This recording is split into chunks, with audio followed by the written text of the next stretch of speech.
The last text I sent him was at 9:47 p.m. on a Thursday. "Hey, just checking in. Call me when you can." I watched it go from delivered to read at 9:51 p.m. He never replied. I called twice the next morning. Both times it rang once, then went to voicemail, which meant he was declining the calls. By Saturday, his number was disconnected, and that's when I checked my account. But first, let me tell you who he was. His name was Marcus. We met in 2019 at a business networking event in Atlanta, one of those Thursday evening mixers where everyone's pretending to be more successful than they are. He wasn't pretending, or at least he didn't seem like he was. Marcus had this way of listening that made you feel like you were the only person in the room. He'd ask follow-up questions, remember details from conversations weeks earlier, send articles he thought you'd find interesting. We became friends, actual friends, not just LinkedIn connections.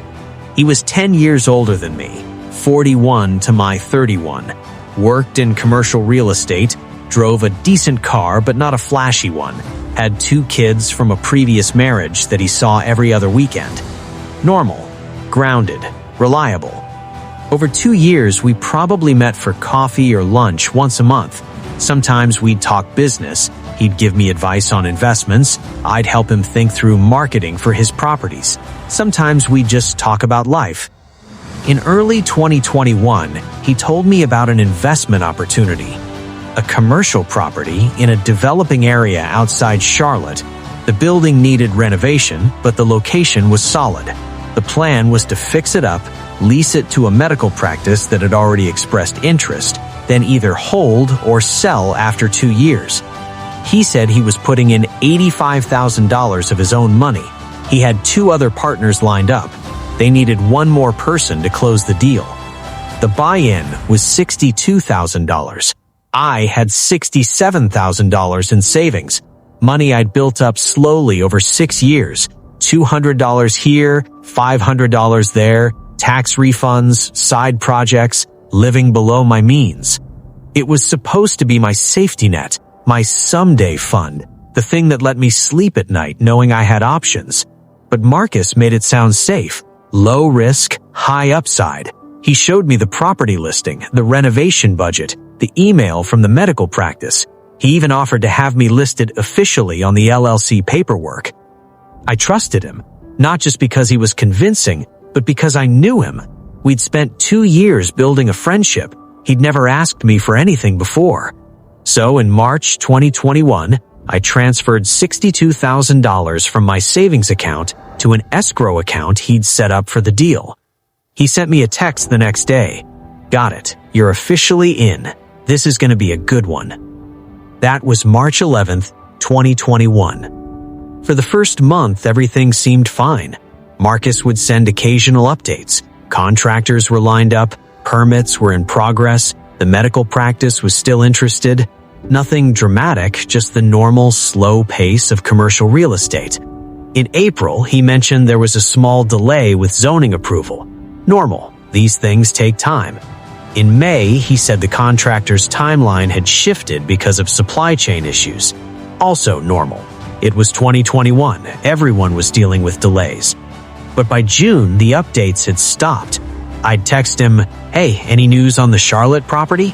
He'd reply a day later, "Still waiting on the city. Bureaucracy is killing us. I'll keep you posted." Then 2 days would pass before he'd respond. Then 4 days, then a week. The messages got shorter, less detail, more vague. By July, I started calling instead of texting. The first few times he'd answer. We'd have brief conversations where he'd reassure me everything was fine, just slower than expected. His tone was still friendly, still warm, same Marcus I'd always known. But something felt off. He'd change the subject quickly. He'd say he was in a meeting or about to pick up his kids. He'd promised to send me an updated timeline by end of week. He never did. In early August, I asked directly, "Can I see the current financials on the project? Just want to know where we're at." He read the message, didn't reply. I followed up 2 days later. Marcus, seriously, I just need an update. Read, no reply. I called. It rang through to voicemail. That's when the worry started.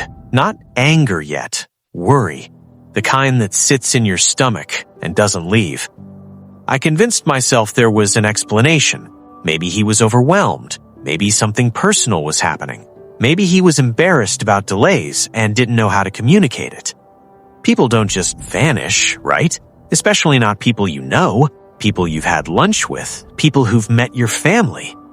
In mid-August, I sent what I thought was a reasonable message. Hey man, I know things get complicated. I'm not trying to pressure you. I just need to know what's happening with the money. Even if it's bad news, I'd rather know than be left guessing. Can we talk this week?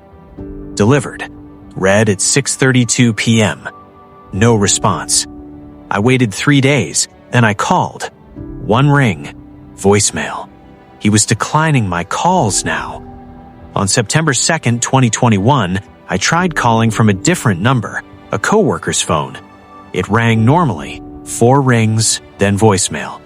So his phone worked. He just wasn't answering my calls.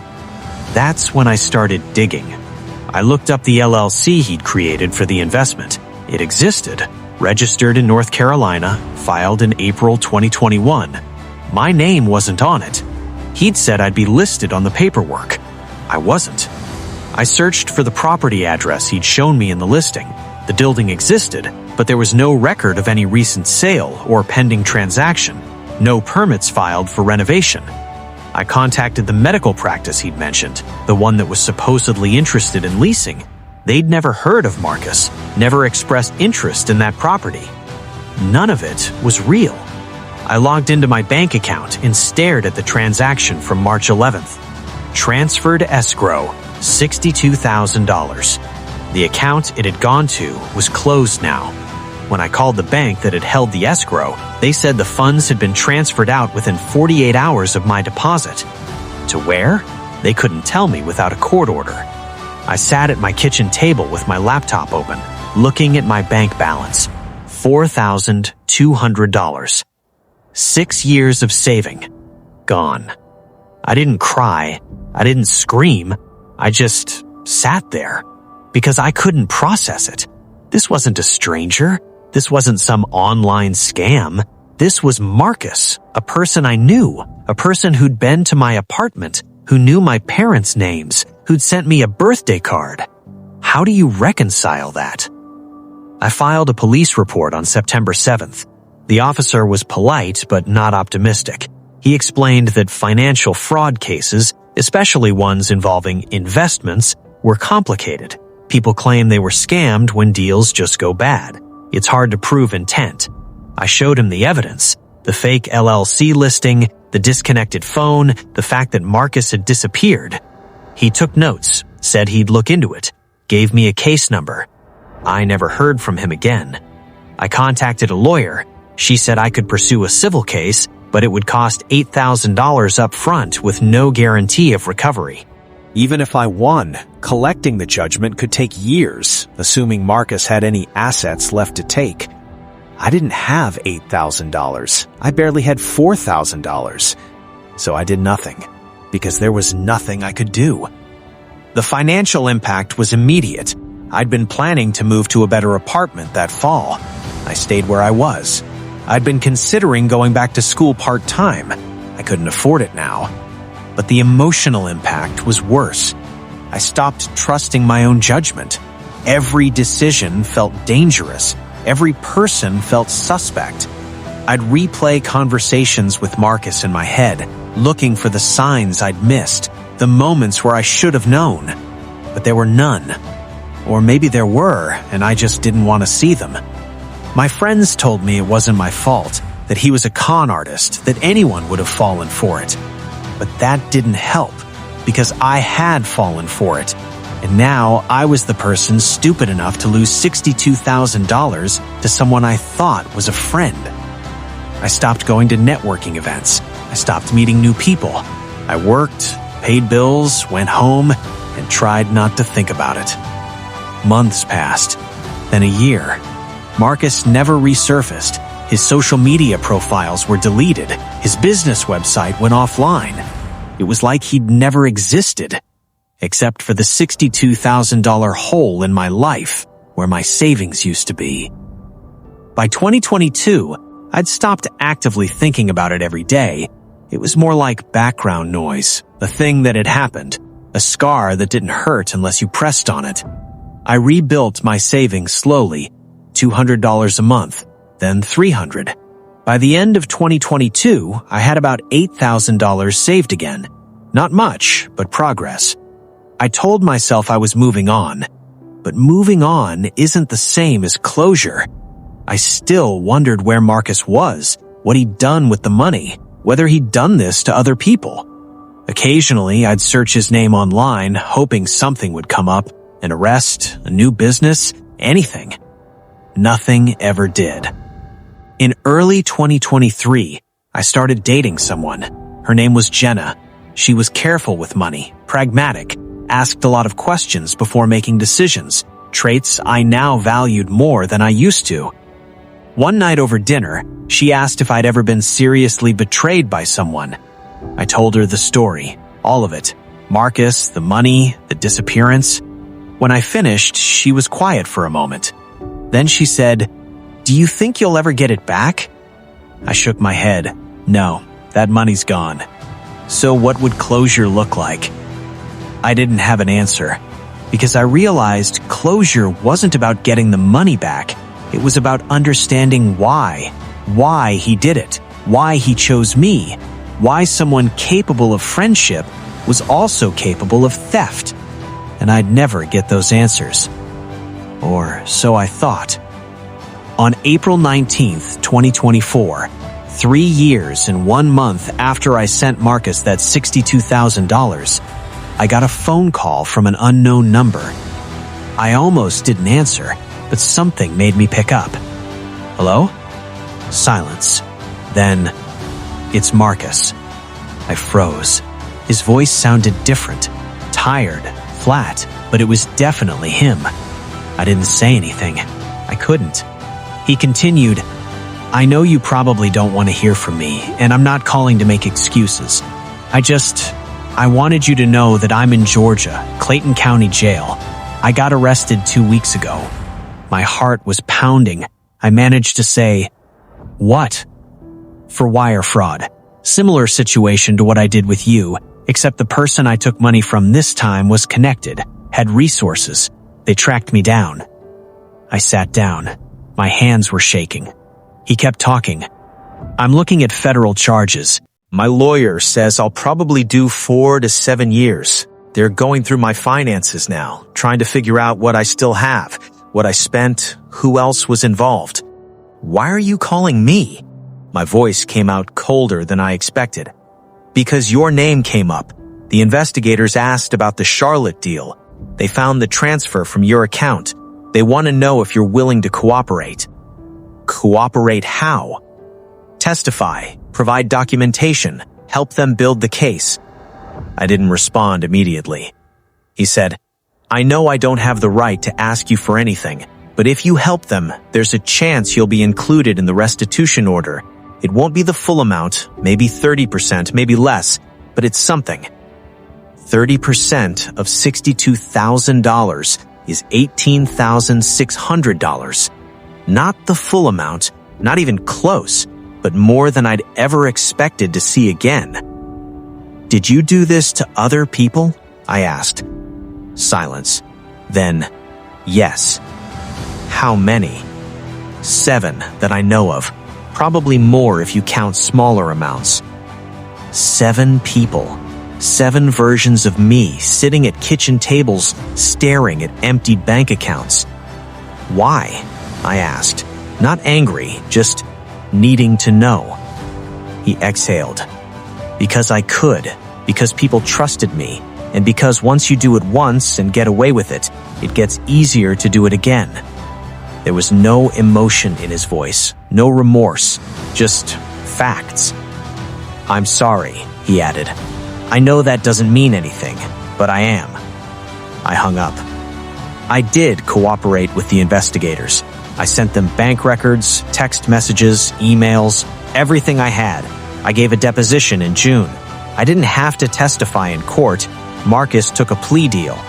He was sentenced to 6 years in federal prison. Restitution was ordered for $340,000 across all victims. I'm not holding my breath on seeing much of that money. Federal restitution payments are notoriously slow and often incomplete. But there's a chance, and that's more than I had before. The weird thing is, hearing his voice didn't give me closure the way I thought it would. I thought I'd feel angry or vindicated or something clear and definitive. Instead, I just felt empty. Because the person who stole from me wasn't a monster. He was just a guy who made a choice and then kept making that choice until he got caught. There was no grand reason, no tragic backstory, no explanation that would make it make sense. He did it because he could, and because people like me made it easy. I think about trust differently now. Not in a cynical way. I don't assume everyone's out to get me, but I'm more careful about the difference between knowing someone and understanding their limits. Marcus and I were friends. That part was real. But friendship doesn't mean someone won't hurt you if the incentive is strong enough. That's not pessimism. It's just clarity. I'm rebuilding my savings again, slowly. I'm at $16,000 now, still not where I was. Maybe I'll never be exactly where I was. But I'm okay with that, because the $62,000 I lost taught me something I couldn't have learned any other way. That trust isn't about believing people won't hurt you. It's about knowing they could and deciding the relationship is worth the risk anyway. Marcus wasn't worth the risk. I know that now. But Jenna is. My family is. The new friendships I'm building, carefully, thoughtfully, with boundaries, those are worth it. And maybe that's the trade. $62,000 for the ability to trust again, but wisely. I don't know if that's a fair exchange, but it's the one I got. Sometimes I still think about that last text I sent him. If I could go back, I don't know what I'd change. I don't think I'd see the warning signs any clearer. I don't think I'd ask different questions. I think I'd send the same money, make the same choice, trust the same person. Because that's who I was then. The difference is, I'm not that person anymore. And I'm not sure if I lost that person or just learned to protect them better. Either way, Marcus took $62,000. But he didn't take everything. Please leave a comment on this, what you think about this story, and don't forget to like and subscribe for more. Bye.